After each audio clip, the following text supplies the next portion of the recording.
Assalamualaikum warahmatullahi wabarakatuh. Baiklah, perkenalkan nama saya Adityo Imanda. Saya perwakilan dari kelompok 5. Baiklah, di sini saya akan membacakan materi tentang administrasi pendidik dan tenaga kependidikan lanjutan yang beranggotakan dengan saya sendiri Adityo Imanda, Amelda Fatma, Anissa Karia, Nasa Agustina.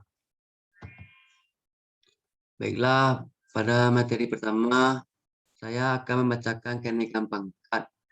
Kenaikan pangkat ialah sebuah penghargaan yang diberikan kepada pegawai perusahaan maupun pegawai negeri sipil atas prestasi dan pengabdiannya terhadap perusahaan maupun negara. Adapun kenaikan pangkat pegawai negeri sipil seperti dengan ketentuan sebagai berikut. Yang pertama, sekurangnya 4 tahun dalam pangkat yang sedang dan setiap unsur DP3 sekurang-kurangnya memperoleh nilai baik dalam tahun terakhir. Yang kedua, sekurangnya 5 tahun dalam pangkat yang dimiliki setiap unsur DP3 sekurang-kurangnya bernilai cukup dalam tahun terakhir. Ada beberapa jenis kenaikan pangkat. Yang pertama, kenaikan pangkat reguler. Yang kedua, kenaikan pangkat pilihan.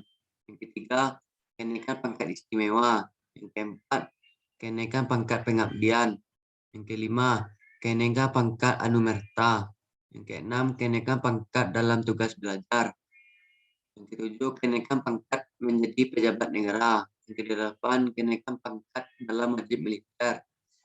Yang terakhir, kenaikan pangkat penyesuaian ijazah. Selanjutnya, penilaian kinerja. Penilaian atau evaluasi adalah sebuah pengumpulan pengelolaan, analisis, dan interpretasi data sebagai bahan dalam pengambilan keputusan.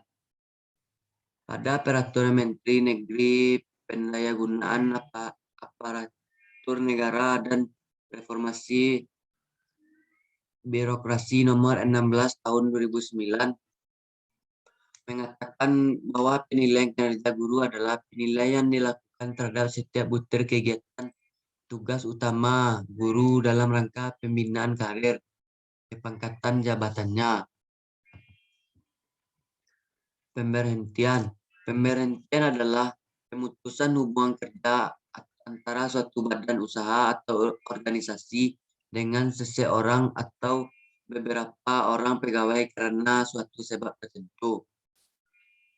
Sebab-sebab pemberhentian PNS itu dapat dikelompokkan ke dalam 3 jenis, yaitu yang pertama, permohonan pegawai sendiri. Yang kedua, pemberhentian oleh Dikmas pemerintah. Yang ketiga, pemberhentian karena sebab lain. Yang terakhir, selanjutnya, peranan guru dalam administrasi pendidik dan tenaga kependidikan.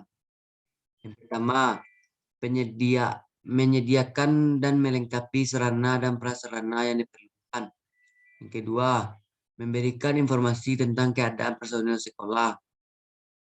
Yang ketiga, mengkoordinasikan pelaksanaan layanan bimbingan dalam konseling kepada semua personel sekolah.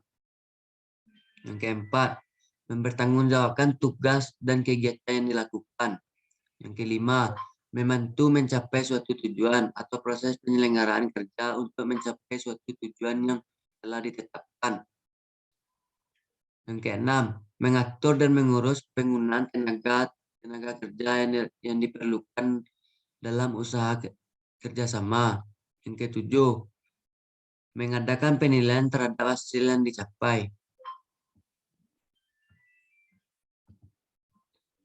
Baiklah, hanya itu hasil kerja dari kelompok kami. Saya ucapkan terima kasih. Assalamualaikum warahmatullahi wabarakatuh.